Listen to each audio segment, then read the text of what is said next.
morning, YouTube. Wired Magazine is finally getting wise to what I've been dishing out for a long time. Oh, yes. What is this? Depreciation on EVs and how bad it is. It's definitely a thing. Really bad. Yeah. So they did some math, and it's pretty bad. That one EV in particular is losing on average of $615 per day. Per day. It's okay. a lot more than probably the moment you drive it a lot, but on average, over 12 weeks, it's losing 50% of its value, and that is the Mercedes EQE. Why are they just picking on this, or is this a real thing? No, this is a real thing, and they're just comparing to a lot of other electric cars and just seeing the massive depreciation compared to internal combustion cars. And it is brutal, and partially because, of course, electric cars are a lot more expensive. Right. And then the secondary buyers are, it doesn't. They even out to where they get even with the internal combustion cars at the used market. So, so these companies have all been kind of pushed by American regulations to get these EVs out. Do you feel like the government is going to have to bail them out one day because of this for the government depreciation? To push out my kidney stone and bail me out. But yes, I don't get it. I'm sorry.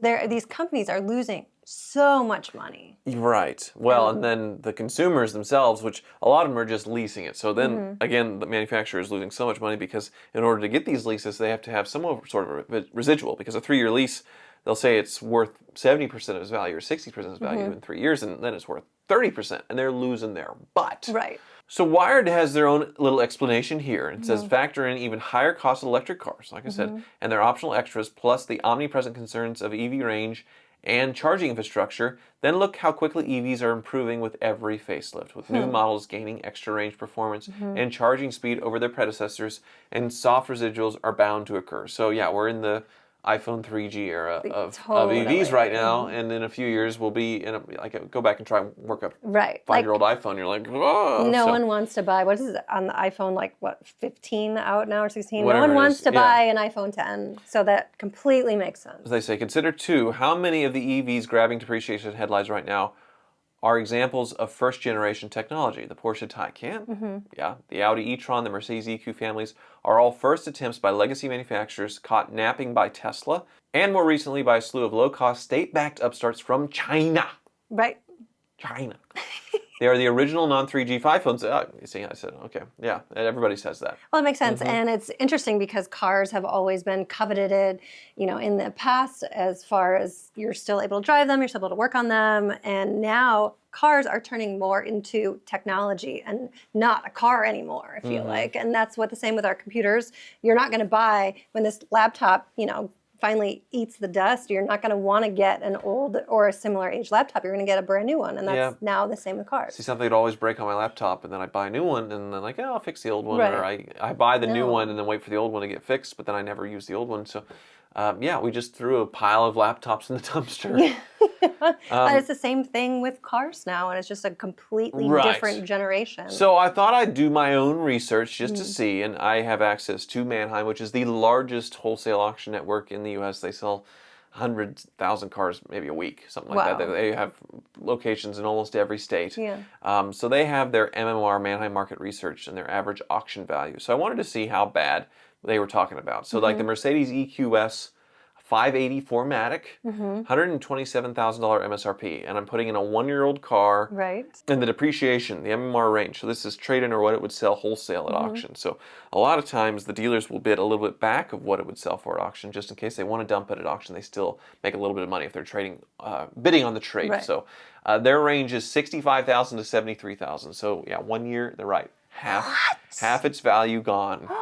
Half its value. What? Which is brutal. I feel like Mercedes is going to go out of business. Is that possible? Because this is really killing it. So there's even lower recently. There's one with 19,000 miles that sold for $59,000. This $127,000 car new. What? So that's before options. So some of these have higher options. There's one that sold for $51,000 with 45,000 miles. It had higher mileage, so that was the penalty. But awful. That is nuts. It's not fair because everyone's going to be looking at the CEO and it's your fault and pointing fingers when really it has nothing to do with that. All of these cars across the board are losing value. It's everybody. So yeah, you move on to like a Ford Mustang Mach-E. Right. And this is the all-wheel drive Select, so not the full heavy trim.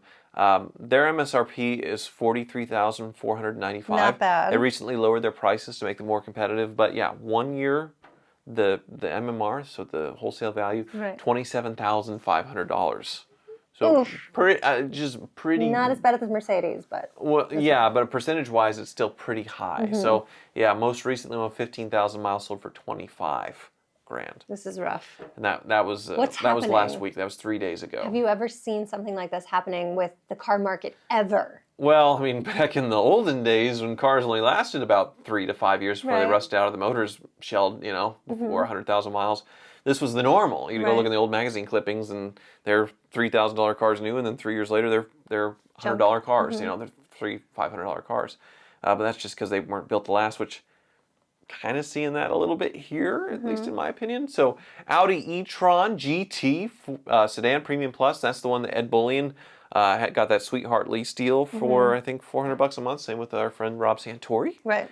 Courtney, his wife, is driving around in that. Great lease deals, but the residual is high. But they're going to lose their butts when they actually have to sell it, when they take it. Because Rob and Ed will turn in the lease for sure. They will not buy it out for that crazy inflated number. Because 1 year in, so new, this was $104,900, this Audi e-tron GT. Now, MMR range is $55,000 to $61,000. Oh, no. So almost half. Not as bad as the Mercedes, but still really rough. That's crazy. Is this proving that electric cars are appliances? Well, that's the thing. It just seems like that's the mentality right now. At least that's what people think. So nobody wants to buy a used refrigerator. They want a new refrigerator. Nobody wants to buy a used microwave. I think there's that mindset with these things, and it may be the trend for society as a whole as we continue, where used cars are seen as undesirable, things on their last legs that you wouldn't want, which will be interesting. How difficult is it to kind of break open these batteries and work on them and replace them? Is that some scary thing, or do we just need to slowly learn and adapt on how to do it? Right now, it's about as hard as passing a kidney stone to open up and work on those batteries. Are you okay? Because people don't. It's a mysterious thing where mostly they just replace the battery packs right now. The people that are repairing them. It's not a thing yet, especially in independent shops. But yeah, most recent sale, $57,200 for an Audi e-tron. 59, 55, 58. So pretty close to half off on the Audi e-tron. Really rough. Now, next is the Polestar. So this is the Volvo offshoot, China-made, whatever. So their base MSRP, $63,000. But 1 year later, if you're buying the same car, hatchback performance plus all-wheel drive, $31,000 is the wholesale value. So yeah, half gone. So it's a great idea to buy a 1-year-old electric car, is what you're saying. For sure. This is the auction value, so someone will buy this at auction for, $32,000. They'll put on the lot for $3 to $5 grand more or whatever. Yeah, that is the way to do it. Or find one of these crazy lease deals, which is what we did with the Lyric. But the Ford F-150 Lightning is one that's doing a little bit better. The Lariat, so not quite the high. It's like not the limited trim package, but the Lariat, $76,000 base price. This seems a little more normal. $52,000 is the average market value. So, and I know that they're discounting a lot of these huge discounts. So, like the Audi e-tron, the way they're able to get that cheap lease as well is to have $10,000 discounts and incentives and all that stuff, to where the markup is gone and the manufacturers themselves are heavily discounting it. So those MSRPs are wishful thinking anyway. But yeah, we are 3 months now into our Lyric, right? It's fantastic. And that's what we were sort of looking into ourselves, was leasing new. Did that make sense? Which on the Lyric, it did have a pretty aggressive lease at the time.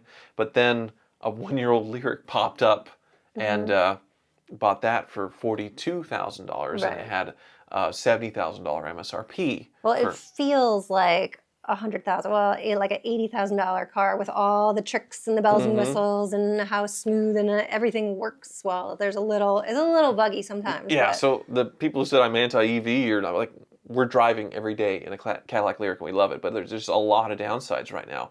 But I did look up the Cadillac Lyriq. I'm going to do it again just to, yeah. So there is the current wholesale value of the Cadillac Lyriq. It is just $32,700. So these are kind of buggy. And a lot of people are getting annoyed with all the software bugs. We've encountered a few of them. They're not bad. I mean, it's, Apple CarPlay, some things, it will get figured out. It's just going to take some time. It's a whole new platform, once again, like iPhone 3G. But, yeah, they are brutal. Well, it's just wild because the cars are great, gorgeous, beautiful, so comfortable for $30,000. Well, Very much a brand new car. This is the wholesale. So when I looked at buying just 3 months ago, I was like, okay, yeah, the MMR, the wholesale auction value is around 40, so they're wanting 42 for it. Yeah. Makes sense. And since they were giving me $10,000 over for my Cybertruck, it was like getting it for 35. But now the average value is 32. Like I said, these EVs are dropping like a stone. Yeah, they so we are already upside down in the car. So we're riding that depreciation wave ourselves. And last time I checked, my Tesla Cybertruck is still for sale at the dealership that took it in on trade. Let's see if it's still there. Oh no. It is still there. Oh, so no. yeah, they gave me $111,000 for it. Now they're at $113,495. I know they initially were asking, oh no, they're at $111,995, a recent price drop. So now they're only trying to make $995 on it. Well, it's great marketing to have that out front on your lot. People are looking by constantly and then checking out your store. I talked to them about it because they were reluctant to take it on trade because they were worried about the depreciation of the EVs. Right. And I told them, like, it's the hottest truck out there right now. Yeah. If you list it for $119,000, it will probably sell. If you list it at $115,000, it will sell immediately, and you'll make $4,000. List it for $115,000, you will sell it. They did not do it. They listed it for $140,000 something, way above, and then they lowered it to $130,000, $120,000. Yeah. But every week they were lowering the price until where it was further away. And now a Cybertruck is selling a little bit below its MSRP. We covered the very first sale for $240,000, the first sucker that bought it. And now like 102 MSRP Cybertruck is selling in the high 90s.